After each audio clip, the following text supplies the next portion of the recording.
House Majority Leader Steve Scalise is going to join us now.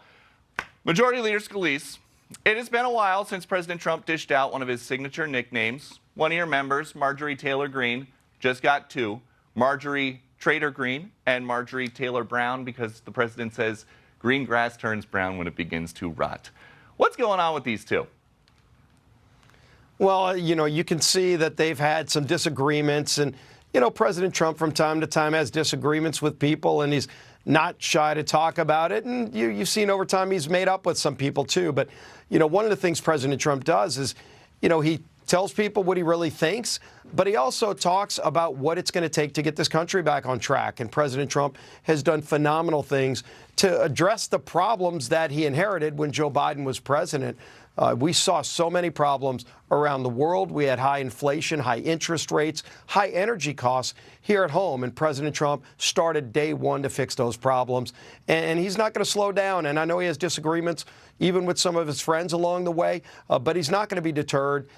He is working tirelessly. You know it. You see him in the White House. He'll come from a trip overseas. I saw him the day after he came from the Middle East, signing historic peace agreements in the Middle East, and the next day he's at the White House, continuing to do great things here at home. So this is a president that doesn't rest, doesn't stop fighting for the American people. And the president has told us that he's mad. Marjorie Taylor Greene voted with Democrats to try to force a vote about releasing more Epstein files. Why do you think it is that your Democratic colleagues were so quiet about Jeffrey Epstein for the entire length of the Biden presidency? Well, it's a point of hypocrisy that we've brought up many times, Peter. We actually brought a motion for unanimous consent the other day to bring up all the Epstein files. And guess who objected on the House floor? It was Democrats. And so, this idea that the Democrats want it, they hid the Epstein files for 4 years. In fact, some of the things you saw leaked just the other day were things that we House Republicans got out through Jamie Comer's Oversight Committee. We had the estate of Epstein finally subpoenaed, and we released a lot of that data. One of the things it showed, Peter, was a Democrat member of Congress texting with Jeffrey Epstein during a congressional hearing, trying to get Epstein's advice for how to ask questions during a hearing. I don't hear the mainstream media talking about that. That just came out like 2 days ago, and it's because of Republican oversight on those Epstein files that the Democrats sat on for 4 years. A different subject, but something that everybody watching wants, that would be free money. The White House says $2,000 checks could be on the way. The money would come from tariffs and not the budget. They just need one thing first. Well, it's something that will require legislation.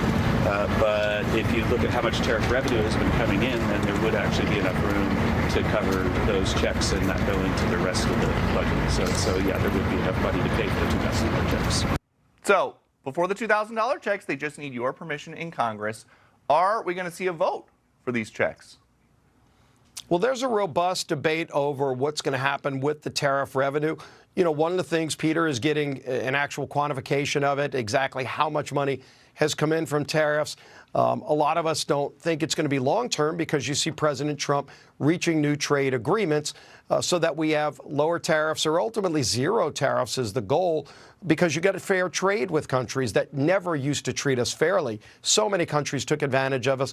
President Trump finally has those countries treating us fairly. So one point of a lot of discussion was to use that tariff revenue to reduce the deficit. And I think everybody would agree reducing the deficit lowers interest rates, it lowers inflation, taking all of that money that Washington borrows off the table and no longer borrowing hundreds of billions of dollars in this case would actually be good for the entire economy and put more money in the pockets of families who are struggling in terms of lower inflation and lower interest rates for people that want to go buy a home, buy a new home, first-time home buyers. All of those things are things that we have been actively debating in Congress. And there is another idea to try to put money back in people's pockets. Some of your members are kicking around legislation that would do what we just talked to Dr. Oz about. It would stop sending money to insurance companies. It would start sending money to patients, to people, to spend how they wish. How quickly might we see that?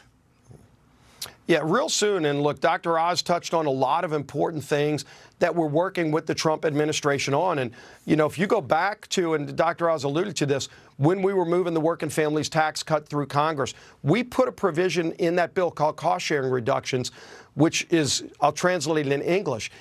It was scored to lower premiums for families, health care premiums by double digits, over 12%, lower premiums in health care. They passed the House. It was in the bill, passed the House, and it was Senate Democrats who fought to get that removed because Senate Democrats do not want premiums to go down. They want to force everybody into Obamacare. What was called, by the way, in law, the Affordable Care Act. Does anybody really think it's affordable? I mean, my gosh, it's been 80% higher premiums on families since they passed that law known as Obamacare. And then they try to mask it with hundreds of billions of dollars in bailouts, not to families, but to insurance companies that are seeing record profits. We should not be continuing to bail out insurance companies and Obamacare. We should give families better options to lower care by things like cost share reductions, association health plans, which would work really well to have small businesses and their employees get more options to lower premiums. Health savings accounts, Peter, are highly effective at lowering costs in health care. PBM reform, we passed that through the House and it died in the Senate under Chuck Schumer. All of those are ideas that are on the table and more that we're bringing back, and we're discussing those. We discussed them during the shutdown. We're going to be bringing more legislation in the weeks ahead, all of them proven to lower premiums and give families more options to control their health care, not to force them into Obamacare at higher costs. And Leader Scalise, really quick before you go, I have to ask about this. You're such a big LSU Tigers fan. They fired the football coach, Brian Kelly. The governor is so mad at LSU's athletic director, who's now gone, for giving Kelly a $54 million golden parachute that he gave this update about the next coach.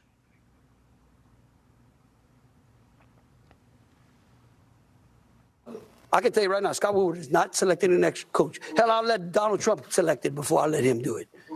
I don't know, but the Board of Supervisors is going to come up with a committee, and they're going to go find us a coach. So who should Donald Trump select as the new LSU football coach?